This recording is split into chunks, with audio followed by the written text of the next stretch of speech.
wasn't getting enough to like really utilize it.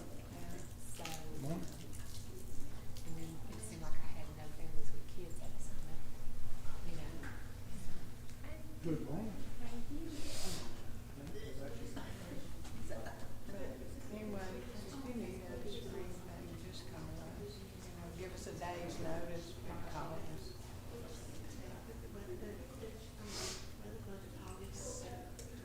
Well, hey, how you doing? Good.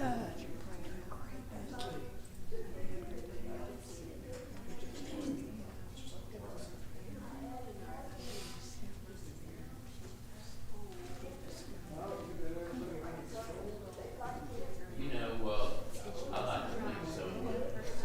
I'd be lying to you if I said yeah. He had looked up the procedure.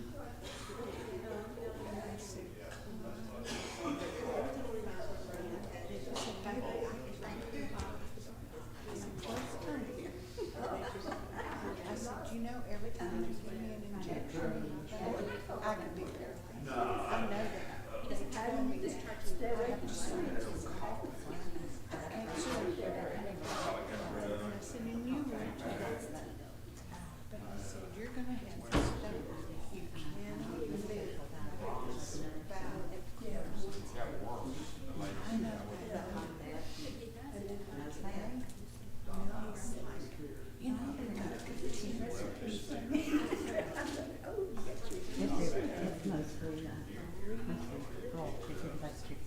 Yeah. We do 11. So we're on verse 12. Yeah.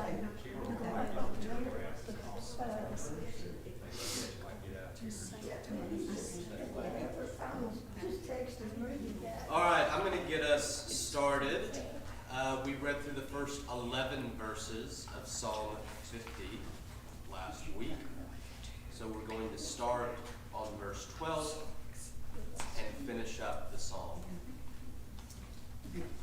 If I were hungry, I would not tell you, for the world and all that is in it is mine. Do I eat the flesh of bulls or drink the blood of goats? Offer to God a sacrifice of thanksgiving, pay your vows to the Most High. Call on me in the day of trouble, I will deliver you, and you shall glorify me. But to the wicked, God says, what right have you to recite my statutes or take my covenant on your lips? For you hate discipline, and you cast my words behind you. You make friends with a thief when you see one, and you keep company with the adulterers. You give your mouth free rein for evil, and your tongue frames deceit. You sit and speak against your kin. You slander your own mother's child. These things you have done, and I have been silent. And you thought that I was one just like yourself. But now I rebuke you and lay the charge before you. Mark this, then, you who forget God, for I will tear you apart, and there will be no one to deliver. Those who bring thanksgiving as their sacrifice honor me. To those who go the right way, I will show the salvation of God. And Lord, we pray for your Spirit to be present among us this morning as we consider your word together. It's in your Son's name that we pray. Amen. All right, so the plan this morning is to begin a new series on the first 11 chapters of the book of Genesis.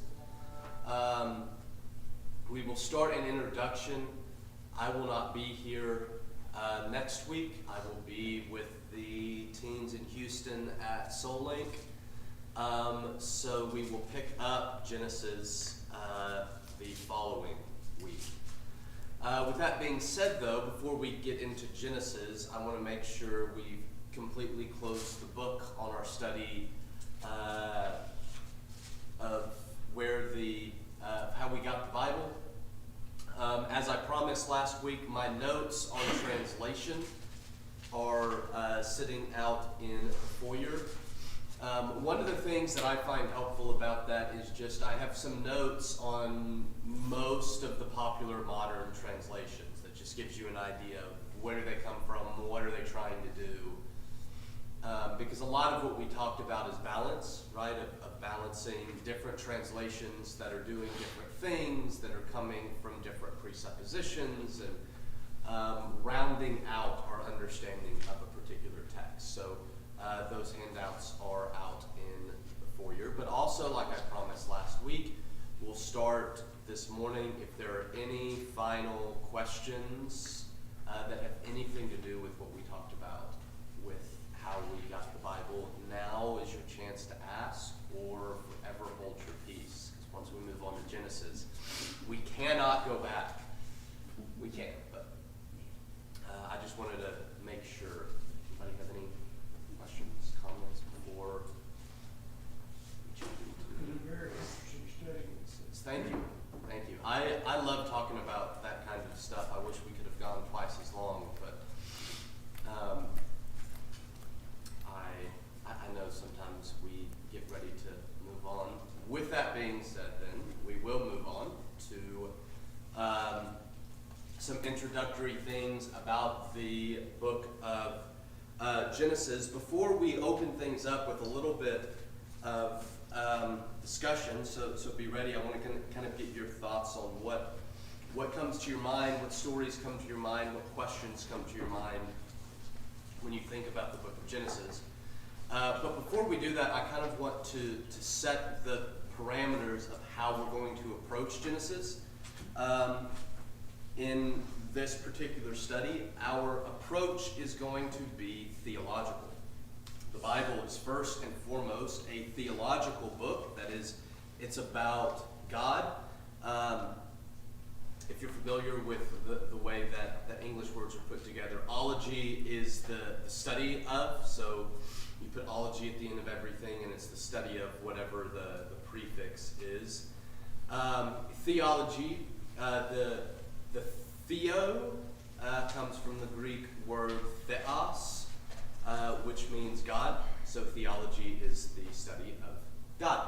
The Bible is a theology book. It is a book about God. The Bible is not primarily a history book. It is not primarily a science textbook, though it contains semblance of both. So we will not try to make the Bible into something that it is not. We will let the Bible be the theological book that it was written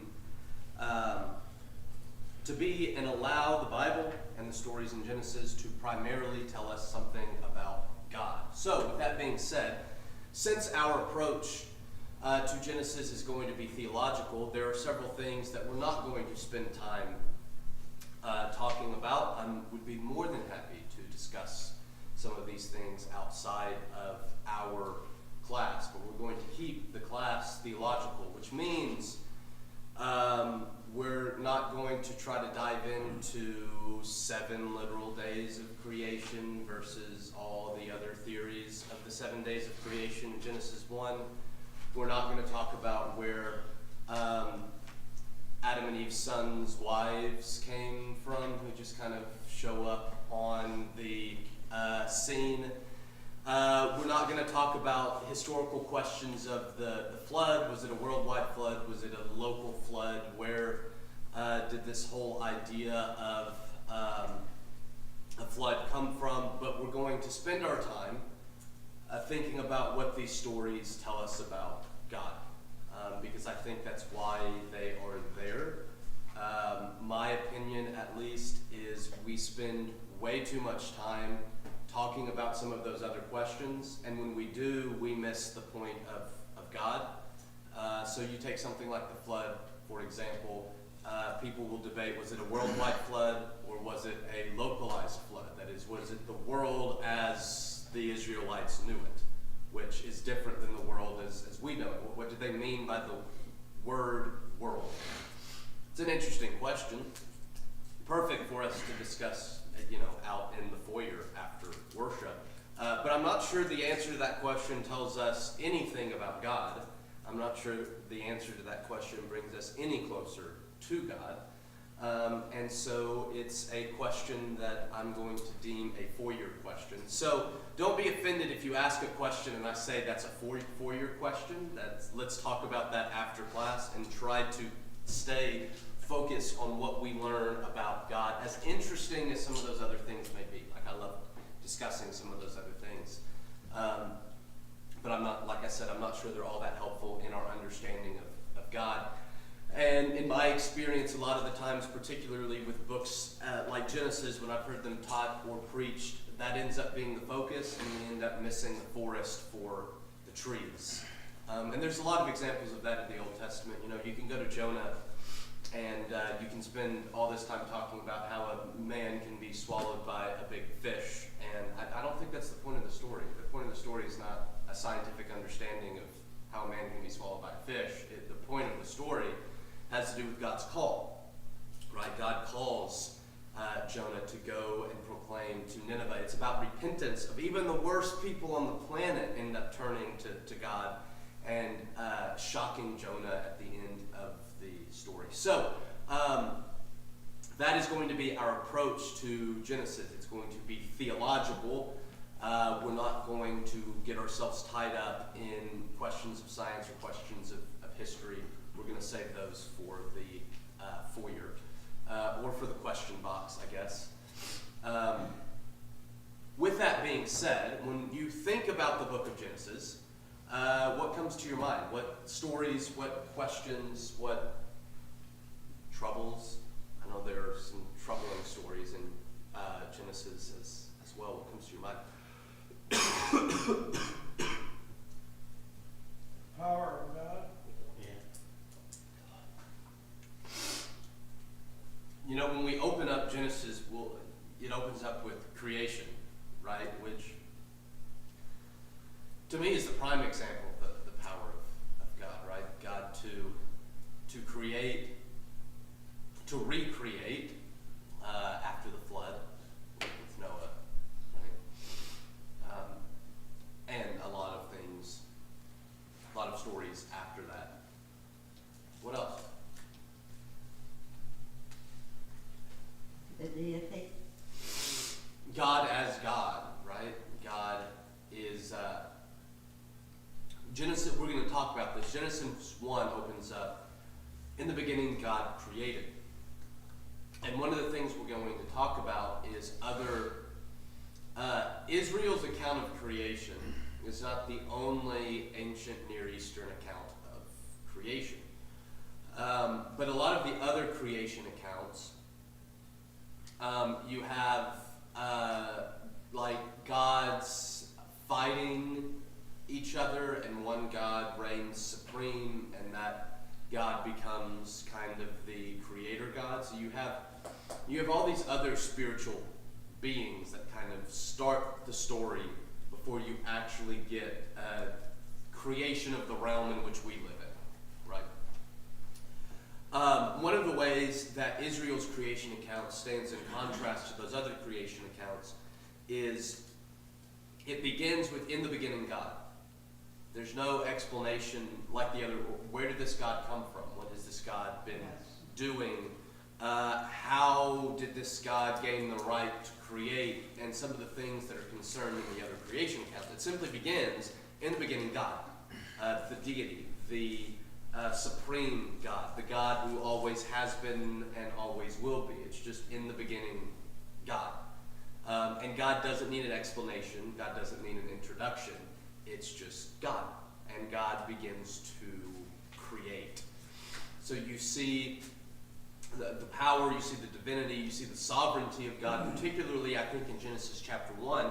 In Genesis chapter 2, you actually have a second creation account where you see the love and concern of God for his creation. So Genesis 1 presents God as sovereign. God speaks and things come into existence. Genesis 2, God's like a blue-collar worker. He gets his hands dirty. He takes like the dirt from the ground and he forms or molds or builds Adam, breathes into him the breath of life. So you get this kind of balanced approach to God of great, right? In the beginning, God. No need for an introduction. But then God's a God who loves and cares and is concerned for his creation, right? He uses his hands to form humanity. He breathes into humanity his breath, his spirit that gives life.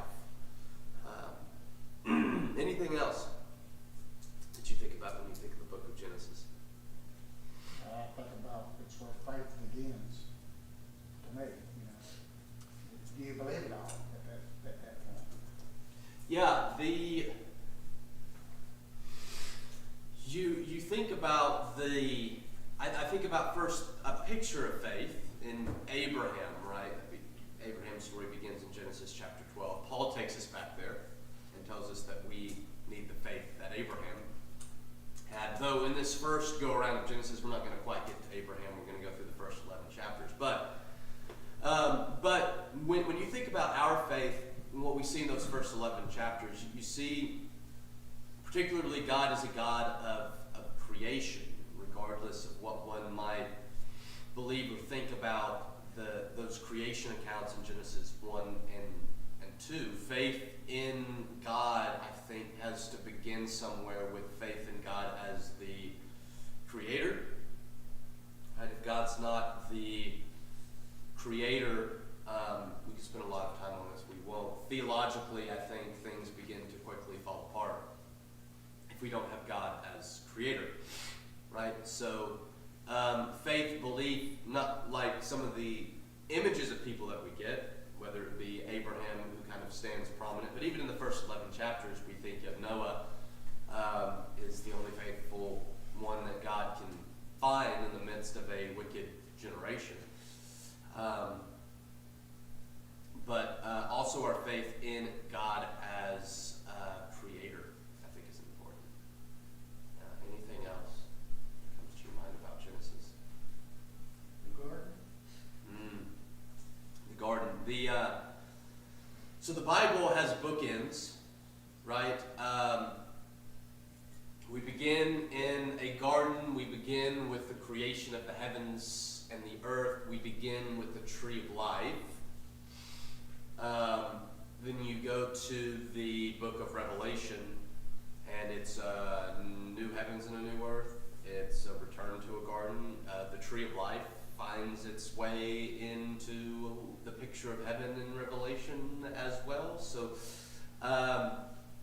the themes of the first 2 chapters of Genesis show up in the last chapters of the Bible. The Bible has these bookends of this imagery of creation and of garden and of eternal life, and that's going to be something I think it's important to keep in mind how this fits into the story of the Bible. We're going to talk about that some more with some of the imagery of temple language as well. What time, years-wise, between Genesis and Revelation?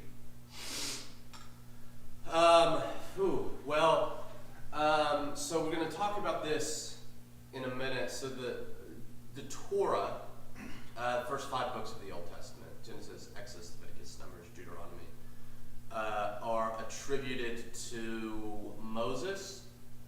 Moses was understood as the lawgiver. Torah is the Hebrew word for law. So the Torah, the law, are those first 5 books. Moses is the lawgiver, the one through whom the law was given. So those books get attributed to Moses. Though the books take their final form, so the form that we have them now, during the Persian period. So they get refined, they get edited, that things get pieced together, and you get the final form in the Persian period. So, final form, let's say, let's just go for even numbers. Let's say 400 BC. And let's say, let's put Revelation, again for even numbers, at 100. I know that's the start of the 2nd century, but it was only written a couple years before that. So, even numbers from the final form to the book of Revelation, you're looking at 500 years. But these stories go back much, much, much earlier. So, What is the time period between Genesis and the giving of the law on that time? The Old Testament, I believe, gives it around,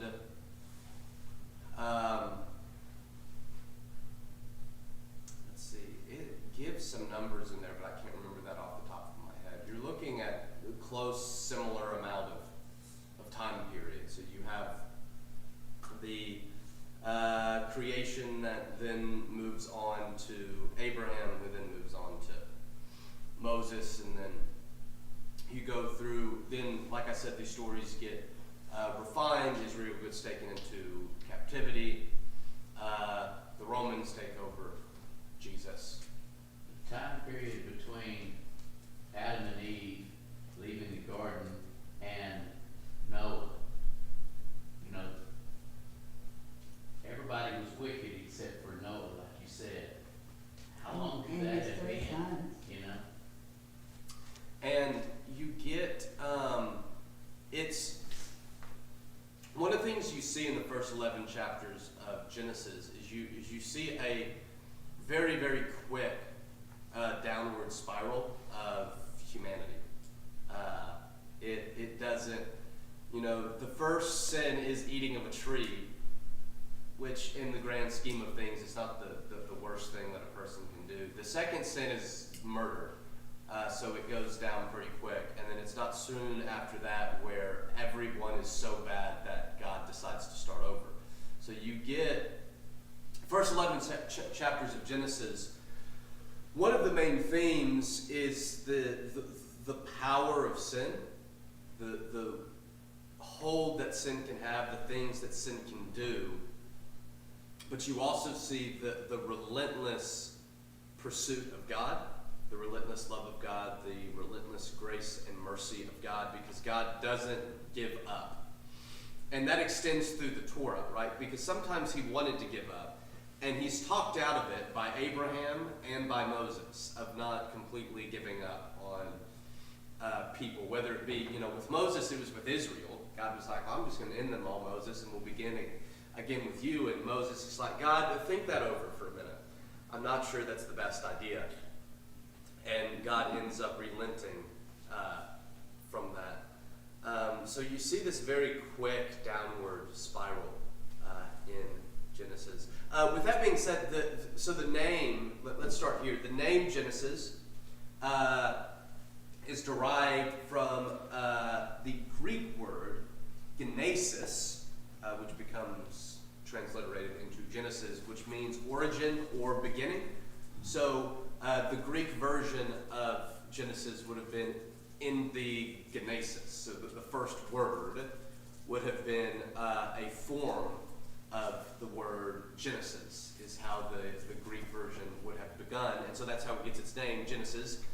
Beginning, origin, something like that.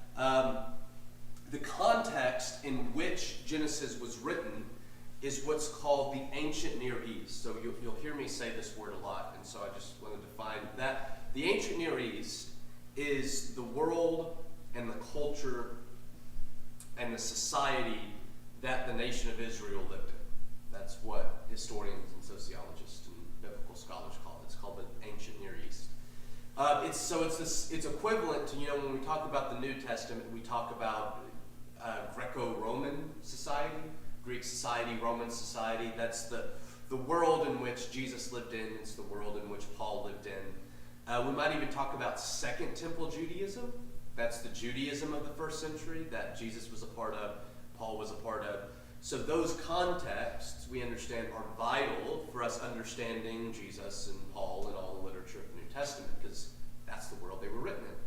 The world that the Old Testament was written in is the world of the ancient Near East. Now, I don't necessarily expect you to know anything about the culture of the ancient Near East. It was a very, very old culture, and it's not a culture that most people need to know unless you're studying the Old Testament. I say that to say, when I mention, hey, this was an aspect of ancient Near Eastern culture, you'll understand what I'm talking about. That's just the culture that Israel lived in. With that being said, in ancient Near Eastern culture, this is how they would have conceived of the universe. And so Genesis 1 and 2, we have the creation of the universe. So I think it's important. How would a Hebrew in ancient Near Eastern culture think about the world? So, One question. before we Yes. get into that. The writing of Genesis through Deuteronomy, was that before, was the writing done before or after the giving of the law? So we'll talk about that a little bit more in depth here in a moment, but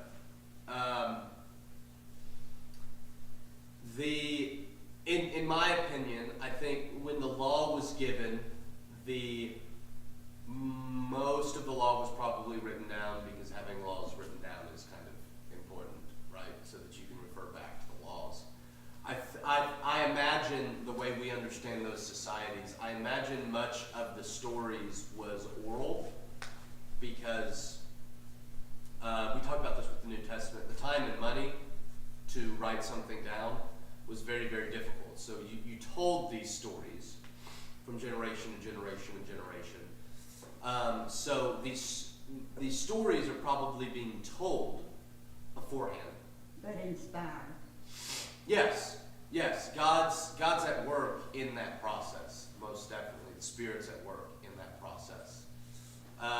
So these stories are probably told orally for generation, before, during, after, and then at some point they get written down. And once they're written down, they're worked on, they're edited, they're put together. And because something that we have to understand in a society that was oral and not written, like our society is today, you didn't really sit down and write books, right? You know, people sit down today and write novels. That's not the way things happen. So even when these stories get written down, it probably takes time for them to be pieced together, right? So, you know, you sit down and you write this story of Abraham, and this story of Abraham, and this story of Isaac, and this story of the creation, and this story of the Exodus. And you have all these stories that you're telling orally, right? You have all these stories that you're writing down. And then at some point, they end up getting pulled together and put kind of in the order that we had them. It's very unlikely that it was, Moses bored one day and, I'm going to write Genesis from beginning to end in this exact. That's not the way they thought. That's not the way they wrote. So that doesn't really fit with what we understand about their context. But what does is like I said, the oral, and then the writing down separately, and then finally the pulling together of all these stories. And I'll explain in a minute why that happens. But that doesn't change the fact of these stories being old, which is kind of, these stories were told from within Israel from the beginning, right? And how they're told, how they're written down, I'm not sure matters all that much to us, because the Spirit's at work there, right? The Spirit is working in the midst of all of that to, God wanted us to have this in the way that it is, in the form that it is, in the order that it's in, and we talked about the power of God. God gets what God wants, so God wanted us to have this, and so what do we get? We get this. And that goes back to I guess some of the foyer stuff is that it's interesting to talk about a little bit of composition, like how did this come to be, which we're going to talk a little bit about it.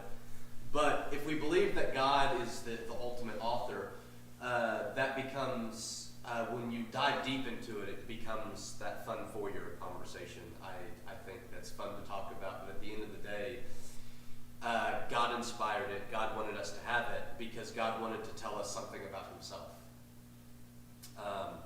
Right? So, all right.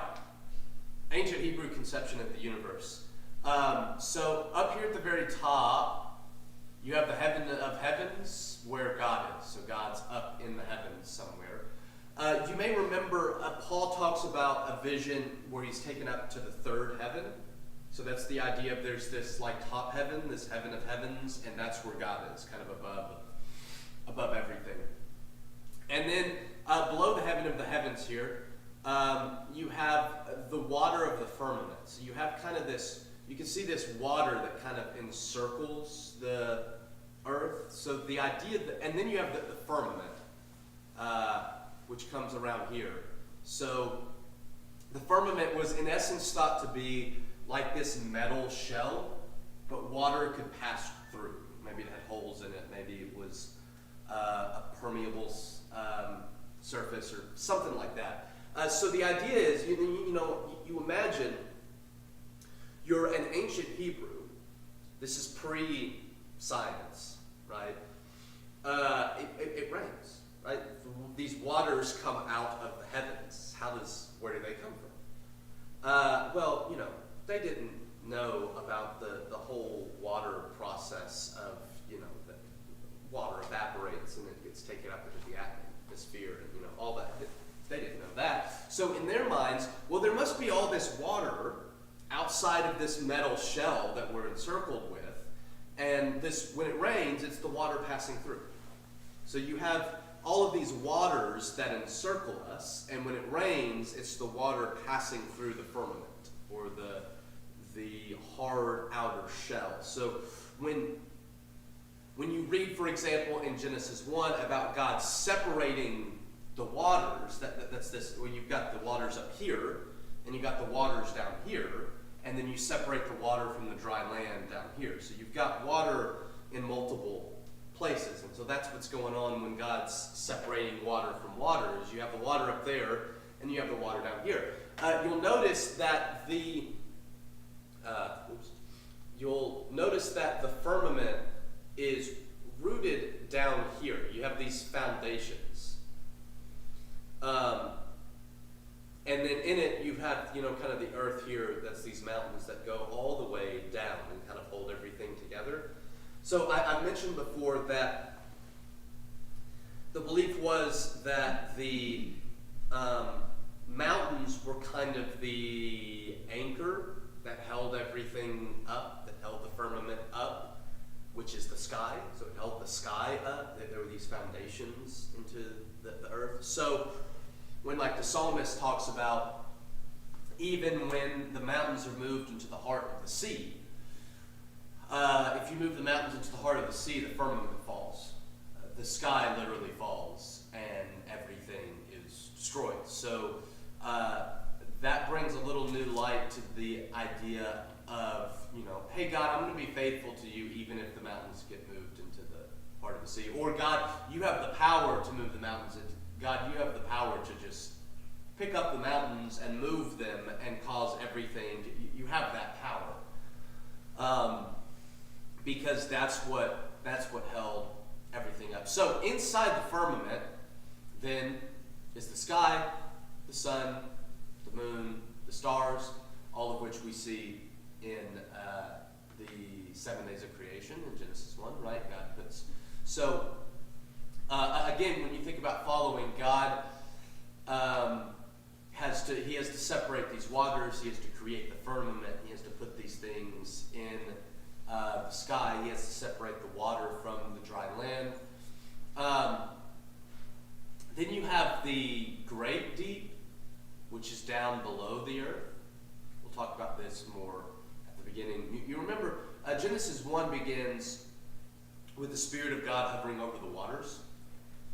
So you have this great deep, this water that God has to do something with, and this is what he does with it. One more thing to point out that's not really important for our study, but Sheol, the place of the dead, is down here in the earth. So you die, you're buried, you go down to the place of the dead, Sheol, which is why you read through the Old Testament and burial is important. Burying somebody's body. Why was that important? Well, because the place that they need to go is down there, right? And so why do we bury? Well, because that's where they're going, down, the place of the dead is down in the heart of the earth somewhere. So it's important how you treat and what you do with a person's body. Not Israel's conception is different, and that's what we're going to talk about a lot. But you can, you think of like the pyramids, so Egypt with the pharaohs. Why did they do all that? Well, because it had some kind of benefit in the afterlife, right? So they left all their stuff with them, and sometimes even left slaves in there with them, and they built right, because it was helpful in the afterlife. It's different, but kind of similar to the way that Israel would have thought about the world. It was, they didn't think you took anything with you, but location, right? It was we tend to think, well, we die and we go up there. Ancient Hebrews thought you die and go down there. So just a different directionality of where they think people go. That doesn't really play a role in the first 11 chapters of Genesis. But that's the context, is this ancient Near East. That's the way they would have thought and viewed about the world. We'll talk about that more when we actually delve into the text. This is what I think is most important when we're thinking about Genesis, is that the purpose of Genesis, the purpose of the entire Old Testament, is Israel's self-definition. Israel is defining who they are.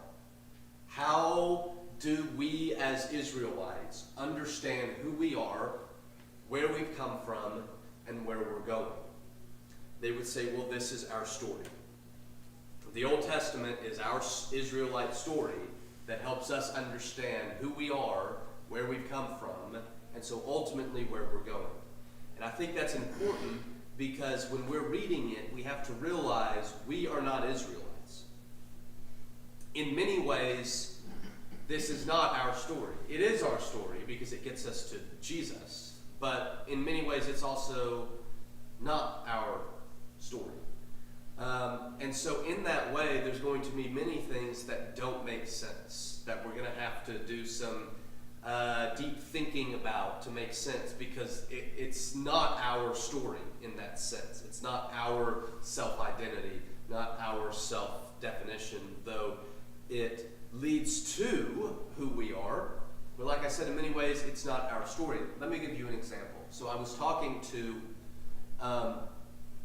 my best friend the other night. He and his wife are reading through the Bible together, and I think they just finished up Numbers or something like that, and he was like, this is weird. There's so many things that we've read that he's like, it's weird.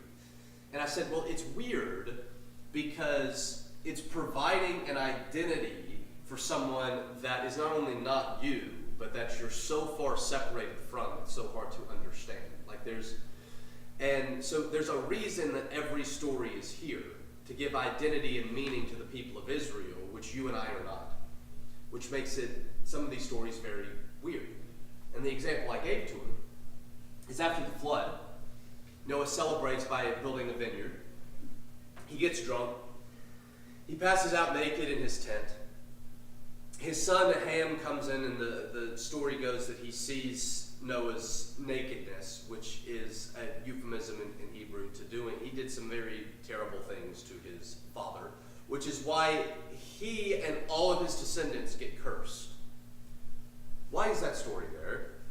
It seems very unnecessary, and it seems very weird.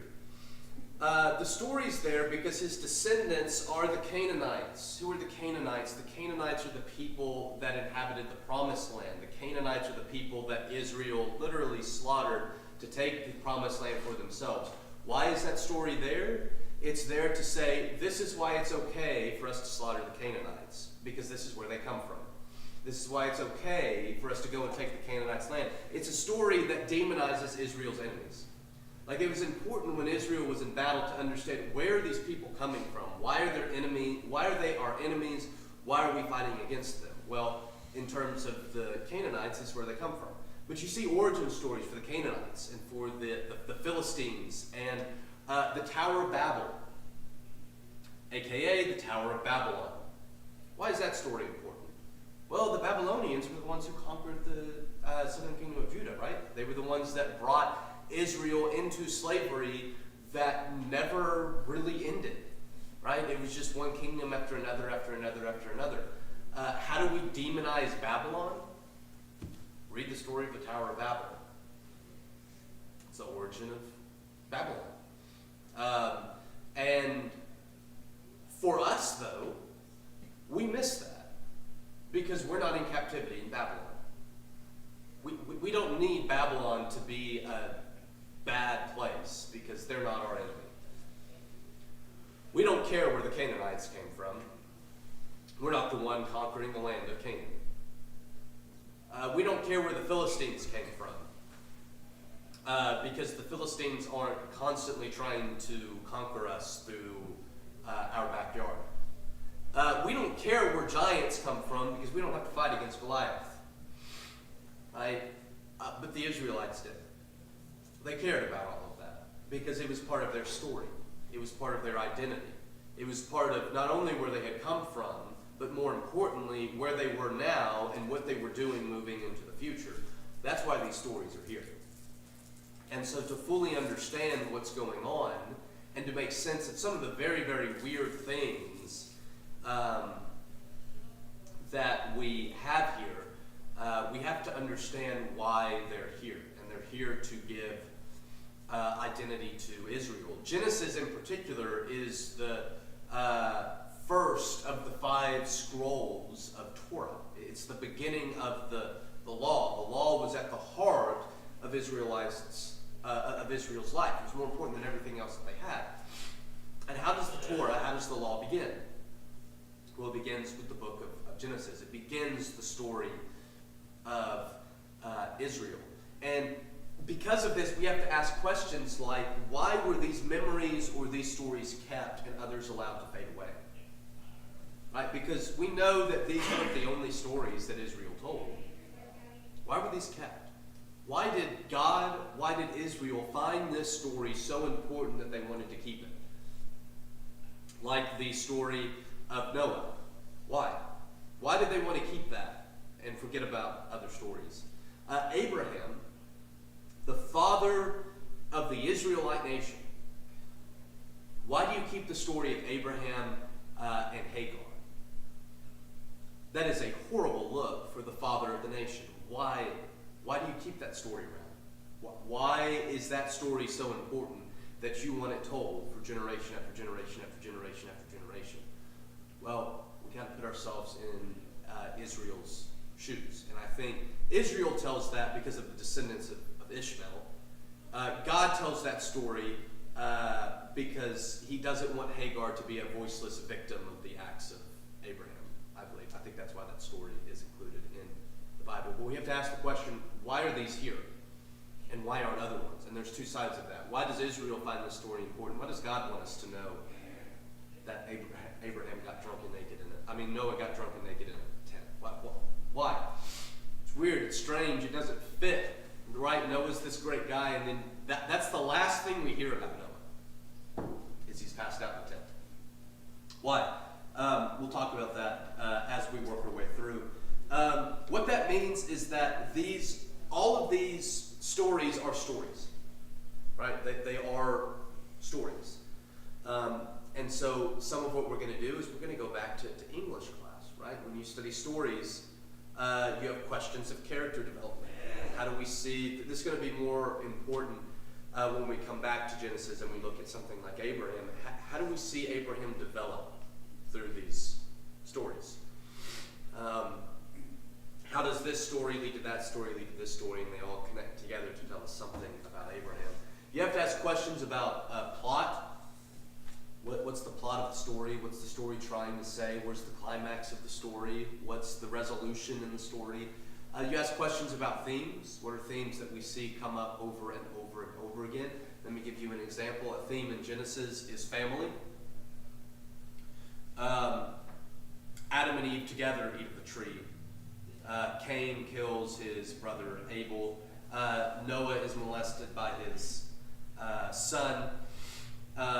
There's all the drama in Abraham. Abraham says that Sarah is his sister and not his wife, which Moses does the same thing. You see a repeat going on there. The whole thing with Sarah and Isaac and Hagar and Ishmael, you see a lot of crazy things going on in their family. So one of the themes that you see in Genesis is family drama over and over and over again. So something, if you're reading through Genesis, to pay attention to is how the family drama in one place of Genesis reminds us of earlier family drama, right? The Jacob and Esau, brothers are fighting again. Well, where do we know that from? Go back to Genesis chapter 4. Cain and Abel, conflict among siblings.